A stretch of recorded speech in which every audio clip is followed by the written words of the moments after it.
Friends, മല്ലുക്ക ഡോക്ടറിൻ്റെ പുതിയൊരുള്ളിലോട്ട് എല്ലാവർക്കും സ്വാഗതം. അപ്പോൾ ഇന്ന് നമുക്ക് എത്തിയിട്ടുള്ള ഒരു ലാൻഡ് ക്രൂയിസറാണ് രോഗിയായിട്ട് എത്തിയിട്ടുള്ളത് കേട്ടോ. അപ്പോൾ ഇതിൻ്റെ പ്രശ്നം എന്താണെന്ന് വെച്ച് കഴിഞ്ഞാൽ, ഇപ്പോൾ ചാവി കയ്യിലുണ്ട്. അപ്പോൾ ഞാനിതാ സ്റ്റാർട്ട് ചെയ്യാൻ വേണ്ടിയിട്ട് അവിടെ ഗ്രീൻ ലൈറ്റ് വന്നിട്ടുണ്ട്, ബ്രേക്ക് പാഡ് പ്രസ് ചെയ്തിട്ടുണ്ട് കേട്ടോ. അപ്പോൾ ഇഗ്നീഷൻ ഓണായി വന്നിട്ടുണ്ട്. പക്ഷേ സ്റ്റാർട്ട് ചെയ്ത് കഴിഞ്ഞാൽ കണ്ടോ, ഞാൻ പുഷ് ബട്ടൺ പ്രസ് ചെയ്ത് പിടിച്ചുകൊണ്ടിരിക്കുകയാണ്. പക്ഷേ സ്റ്റാർട്ട് ചെയ്ത് കഴിഞ്ഞാൽ വണ്ടി സ്റ്റാർട്ടാവില്ല. ഈ ഒരു പ്രശ്നം എന്താണെന്ന് വെച്ച് കഴിഞ്ഞാൽ, ഇതിന് നമ്മുടെ സ്റ്റാർട്ടിംഗ് മോട്ടറിന് പ്രശ്നമില്ല, ഒന്നിനും ഒരു പ്രശ്നമില്ല കേട്ടോ. ഫ്യൂൽ പമ്പ് എല്ലാം ഓക്കെയാണ്. ഇതിന് പ്രശ്നം എന്താണെന്ന് വെച്ച് കഴിഞ്ഞാൽ, ഈ ഒരു സ്റ്റിയറിംഗ് ലോക്ക് വീണർക്കാണ്. ഈ ഒരു വാഹനത്തിന് സ്റ്റിയറിംഗ് ലോക്കാണ്. ഈ സ്റ്റിയറിംഗ് ലോക്കിൻ്റെ പ്രശ്നം കാരണമാണ് ഈ ഒരു വാഹനം ഇപ്പോൾ സ്റ്റാർട്ടാവാത്തത് കേട്ടോ. അപ്പോൾ ഇതെങ്ങനെ പരിഹരിക്കാൻ നമുക്ക് നോക്കാം കേട്ടോ. എങ്ങനെയാണ് ഈ ഒരു സ്റ്റിയറിംഗ് ലോക്ക്? ഇതെപ്പോൾ വേണമെങ്കിൽ ആർക്കും വരാവുന്ന ഒരു കംപ്ലൈൻ്റ് ആണ്. ടൊയോട്ട വാഹനങ്ങൾ, അതുപോലെ തന്നെ ലെക്സസിന് വരാറുണ്ട്. അങ്ങനെയുള്ള വാഹനങ്ങളൊക്കെ ഈ ലോക്കിൻ്റെ പ്രശ്നം വരാറുണ്ട്. സ്റ്റിയറിംഗ് ലോക്ക് ആയി കഴിഞ്ഞാൽ പിന്നെ വാഹനം സ്റ്റാർട്ട് ചെയ്യാനായിട്ട് പറ്റില്ല. അപ്പോൾ ഇതെങ്ങനെ നമുക്ക് സോൾവ് ചെയ്യാന്നുള്ളതൊക്കെ നോക്കാം.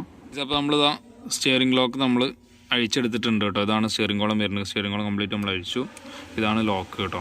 ഇതാണ് ഇതിൻ്റെ ലോക്ക്. ഇതിൻ്റെ ഉള്ളിലാണ് ഇതിൻ്റെ മൊഡ്യൂളുള്ളത്. ചെറിയൊരു മൊഡ്യൂൾ ഇതിൻ്റെ ഉള്ളിലുണ്ട് കേട്ടോ. സീൽഡായിട്ടാണ് വരുന്നത്. ഇതിനുള്ളിലാണുള്ളത്. ഇതാണ് ഇതിൻ്റെ ലോക്ക്. ഇതാണ് ഇതിൻ്റെ ലോക്ക്. അതിൻ്റെ ഉള്ളിലാണിത്. ഉണ്ടോ, ഒരു ടീത്ത് ഉണ്ടോ, ഇതിനുള്ളിലാണ് അതിൻ്റെ ടീത്തിനുള്ളിൽ കയറിയിട്ടാണിത് അൺലോക്ക് ആവണത് കേട്ടോ. അപ്പോൾ ഇതാണ് ലോക്ക്. ഈ ലോക്കിൻ്റെ പ്രശ്നമാണ് ഈ ഒരു വണ്ടിക്കുള്ളത്. അപ്പോൾ ഈ ലോക്ക് നമ്മൾ റീപ്ലേസ് ചെയ്യണം. അല്ലെങ്കിൽ റിപ്പയർ ചെയ്യാൻ പറ്റണമെങ്കിൽ നമുക്ക് റിപ്പയർ ചെയ്യാം, ഉള്ളിലുള്ള ബോർഡ്, അല്ലാതെ നമുക്ക് റീപ്ലേസ് ചെയ്യാം. ഓക്കെ, ഇതാണ് ഈ ഒരു വാഹനത്തിൻ്റെ പ്രശ്നം. നിങ്ങൾ ഈ കാണുന്നതാണ് നമ്മൾ ഡയഗ്നോസ് ചെയ്തപ്പോൾ ഈ ഒരു വാഹനം നമുക്ക് കിട്ടിയിട്ടുള്ള കോഡാണ്. Steering lock unlock waiting timing over എന്ന് പറഞ്ഞിട്ട്. അപ്പോൾ നമുക്ക് മനസ്സിലാക്കാനായിട്ട് സാധിക്കും ഈ ഒരു സ്റ്റിയറിംഗ് ലോക്കിൻ്റെ ഫോൾട്ടാണ്. അതുകൊണ്ട് നമ്മൾ ഈ സ്റ്റിയറിംഗ് ലോക്ക് നമ്മൾ ചെക്ക് ചെയ്തു. നമ്മൾ വയറും കാര്യങ്ങളൊക്കെ നമ്മൾ ചെക്ക് ചെയ്തു. അപ്പോൾ മറ്റുള്ള കാര്യങ്ങൾക്കൊന്നും ഒരു കുഴപ്പമില്ല. സ്റ്റിയറിംഗ് ലോക്കിന് മാത്രമാണ് പ്രശ്നം വന്നിട്ടുള്ളത്. അതുകൊണ്ടാണ് നമ്മളത് ചേഞ്ച് ചെയ്യാനായിട്ട് പോകുന്നത് കേട്ടോ. ക്രൂയിസറിൻ്റെ ലോക്കെല്ലാം നമ്മൾ ചേഞ്ച് ചെയ്തിട്ടുണ്ട്. അതിനുശേഷം നമ്മൾ പ്രോഗ്രാം ചെയ്ത് കഴിഞ്ഞു. ഇനി നമുക്കൊന്ന് സ്റ്റാർട്ട് ചെയ്ത് നോക്കി നോക്കാം കേട്ടോ.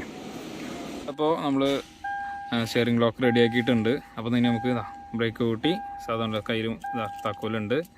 അവിടെ ബ്രേക്ക് കൂട്ടി കഴിഞ്ഞാൽ ഇവിടെ ലൈറ്റ് എത്തിയിട്ടുണ്ട്. പിന്നെ നമുക്ക് സ്റ്റാർട്ട് ചെയ്ത് നോക്കാം. നേരത്തെ സ്റ്റിയറിംഗ് ലോക്കായിരുന്നു, പിന്നെ നമുക്ക് സ്റ്റാർട്ട് ചെയ്ത് നോക്കാം കേട്ടോ. അപ്പോൾ വണ്ടി സ്റ്റാർട്ടായിട്ടുണ്ട്. സ്റ്റിയറിംഗ് ലോക്കെല്ലാം പോയിട്ടുണ്ട് കേട്ടോ. സ്റ്റിയറിംഗ് ഓക്കെയാണ്, വണ്ടി സ്റ്റാർട്ടായിട്ടുണ്ട്. അപ്പോൾ ഈ ഒരു വീഡിയോ നിങ്ങൾക്ക് ഇഷ്ടപ്പെട്ടു എന്നിരിക്കുന്നു. ഇഷ്ടപ്പെട്ടാൽ നമ്മളെ സപ്പോർട്ട് ചെയ്യാനായിട്ട് മറക്കരുത്. അപ്പോൾ ഇതിന് നല്ല വീഡിയോസായിട്ട് വീണ്ടും വരുന്നതായിരിക്കും. അപ്പോൾ ബൈ ബൈ.